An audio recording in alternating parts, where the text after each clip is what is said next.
scientists are at a loss to explain a strange seismic event that shook the planet on November 11th and was picked up by earthquake sensors stationed across the globe. While the cause of this mysterious disturbance remains unknown, it's somehow linked to an ongoing seismic swarm that's been rumbling the archipelago of Mayotte in the Indian Ocean for several months, but just what these unusual tremors ultimately signify remains unclear. "I don't think I've seen anything like it," seismologist Goran Ekstrom from Columbia University told National Geographic about the November 11th anomaly. The network of islands and islets, located roughly halfway between Africa and Madagascar, is governed by France, but is also claimed by the island nation of Comoros. On the morning of May 10th, this region was rocked by a quake that turned up without warning, and which didn't come alone, being followed by a series of hundreds of tremors that have yet to disappear. The most dramatic of these, a 5.8 magnitude event on May 15th, was the largest quake ever recorded in the Comoros Basin. If so, this could also explain something else. Mayotte is not stationary. GPS readings indicate that since July, after the swarm began, the island has shifted approximately 60 mm 2.4 into the east and 30 mm 1.2 in south. If the hypothesis turns out to be correct, nobody can say for sure what might happen, but the modeling indicates Mayotte may keep moving as long as the swarm persists.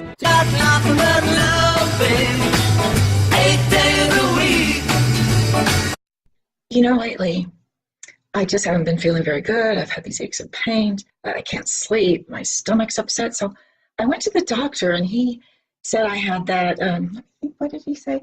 Oh, yeah, I suffer from that Mormon disease called, let's see. Oh, I know. I remember now. Pathological literalism. I ain't got nothing but love, babe. 8 days a week. God comes to him and says, "I will be your God, you will be my people. We will make a covenant, one between each other." And that covenant, the sign of that covenant, is circumcision at 8 days old. Now, it's referenced another 9 times in the Old Testament, 13 times in the Old Testament, 13 times in the New Testament. Jesus Christ is even circumcised at 8 days old. But if he did that wrong, that is, if Joseph Smith was correct and Abraham did it wrong, that means that Moses wrote it wrong. Okay. Then Isaiah, all the prophets of the Old Testament, to include Jesus Christ himself, did it wrong. Yeah. Are you kidding me? Not only did they say, "Are you kidding me?" but they said that is the perfect example to prove that Joseph Smith wasn't a prophet.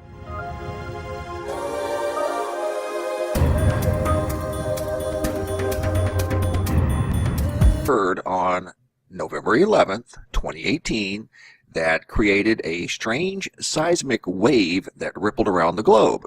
Nobody, including experts in Hawaii, can't figure out why. It started out about 15 miles off the shores of Mayotte, a small French island between Africa and the northern tip of Madagascar. And I'm going to take you there right now. Let's go to the earthquakes. And here we are at the USGS earthquake page. This is Mayotte. This is where it originated from, the strange seismic wave. And you can see that there was an earthquake back on the 27th, a 5.0. And I want you to pay attention to the depth. 10 kilometers is 6.2 miles deep. Now I'm going to show you many more earthquakes that are at the 6.2 mile depth in just a matter of a week in the month of November. And there's something very mysterious going on at the 6.2 mile depth, and I think it's associated with this ripple. Continuing on, the soft rumbling, mostly undetectable by humans, moved across the globe. It was detected in places like Zambia, Kenya, Ethiopia. It then crossed the Atlantic, and this is where you can track these things on seismographs. To Chile, South America. The ripples were even detected up in Canada and, of course, Hawaii, which is some 11,000 miles away from the point of origin, which is over here, east of Africa, north of Madagascar, right in that area that I just showed you. And it went all the way around the globe at 6.2 miles deep. In fact, all of these earthquakes you see here, 5.0 in Mayotte, 4.7 in Chagos, 5.3 in the southwest Indian Ridge, all at 10 kilometers, 10 kilometers, 10 kilometers. That's 6.2 miles deep. I'm going to show. Maybe this was the old equator of the Earth. This line starting at Nazca, going through Angkor Wat, and then just going around the world. A direct line between Nazca and Angkor Wat. If this was indeed the old equator of the Earth, then the old North Pole would have had to been in southeastern Alaska. That's how the Earth would have got thrown off its axis by that. by so much. But it says this: studies have shown that at 10,178 BC, or over 12,000 years ago, the celestial pole was inclined at an angle of 30 degrees from its present position. This in turn strongly suggests that the terrestrial axis then oriented differently from today. Maybe this indeed was the old equator of the Earth. Down here at Giza, from Giza up to this proposed North Pole is 6,215 miles. From Nazca up to this North Pole is 6,215 miles. From Nazca to Giza is 7,677 miles. So if you plot that out on a piece of paper with a base of 7,677 and angles going, or the two sides going up 6,215 miles, if you put that up on a piece of paper, a flat piece of paper, you are going to have a triangle, a pyramid with angles of 51.5 degrees, the exact same as the Great Pyramid. Is that just a coincidence? Seems to me ancient sites were marked all around the Earth by sacred geometry and other things, and I just find a whole bunch of things very interesting about this Nazca to Angkor Wat line. Maybe it definitely was a possibility that this was the ancient equator of the Earth. It turns out that Planet 9 can actually tilt the sun. The fact that the sun is tilted, even if it's only by 6 degrees, the fact that the sun is tilted, the sun is the most massive thing in our solar system by a huge margin, and it's oriented differently than everything else in the solar system. That is an incredibly strange phenomenon for which there really have not been that many explanations even attempted over the last 150 years. It's naturally explained by Planet 9 being exactly where we think Planet 9 is, which it's one of these mysteries that we think is now solved. That's been such a mystery that people haven't even really talked about it very much over the last 150 years because it's just been so difficult to think of why it is. It has been known since the mid-1800s that the sun is tilted. Over the years, people put forth various explanations for it. One possibility is that the sun was interacting with the protoplanetary disk via magnetic fields. It's also possible that the disk was just asymmetrical from the beginning. And it's also possible that the sun actually had a stellar companion a long time ago.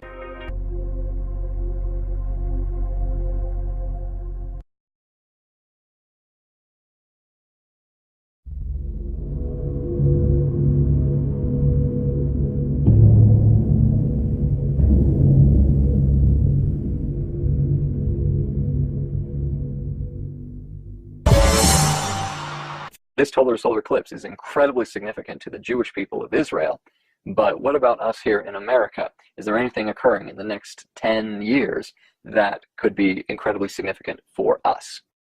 I would like to look at 2 total solar eclipses that will be happening within the next 10 years that I believe are very, very significant to the inhabitants of the United States of America, which I believe 100% is the lands of the Book of Mormon, the Promised Land.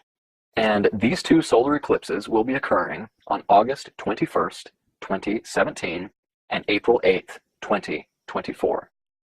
When the moon passes between the Earth and the sun shines on the moon and the shadow of the moon is cast down on the surface of the Earth. It's the whole reason why you have an eclipse. You are literally in the shadow of the moon passing over you. And the total solar eclipse, the path of the shadow of the moon for August 21st, 2017 crosses the entire United States of America. But what's even more significant about that is there is a point where the moon and the sun are in perfect alignment. This is when it is a 100% solar eclipse. And the 100% solar eclipse for August 21st, 2017, where it actually begins, is just north of Jackson County, Missouri, the New Jerusalem. And that in and of itself is certainly significant. But then, when we look at the path of the shadow of the moon for the solar eclipse of April 8th, 2024, we see, very similarly to how the comets of Hyakutake and Hale-Bopp came in at 2 different angles through the star Algol, we have the shadow of the moon crossing over one another directly over the heartland of America, the Promised Land, of the Book of Mormon. And it is the area where the shadow of the moon, because of the solar eclipse, crosses over one another, is what's called the crossroads of totality. And we need to look to that area. Is there anything significant that happened in southern Illinois, where the crossroads of totality for these two eclipses will be taking place? That is the area where the crossroads will be. Is there anything at all significant about that area? Anything at all that occurred either in our own history or in Book of Mormon history that we should look to? And the answer is absolutely. Let's read from the Book of Mormon, 3 Nephi 3, 18 to 21. Now the chiefest among all the chief captains and the great commander of all the armies of the Nephites was appointed, and his name was Gidgiddoni. Now it was the custom among all the Nephites to appoint for their chief captains, save it were in their times of wickedness, someone that had the spirit of revelation and also prophecy. Therefore, this Gidgiddoni was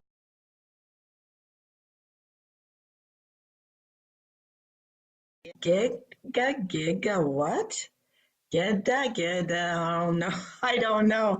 The prophet in the Book of Mormon, which basically identifies giga or gig means light wheel, a wheel such as a chariot that crosses the sky, and giga in computer language means billion. So did Joseph Smith predict accurately a billion-year time period for each of these galactic ticks that occurs according to the web every 230 million years? The Earth goes around, circumnavigates the entire galaxy.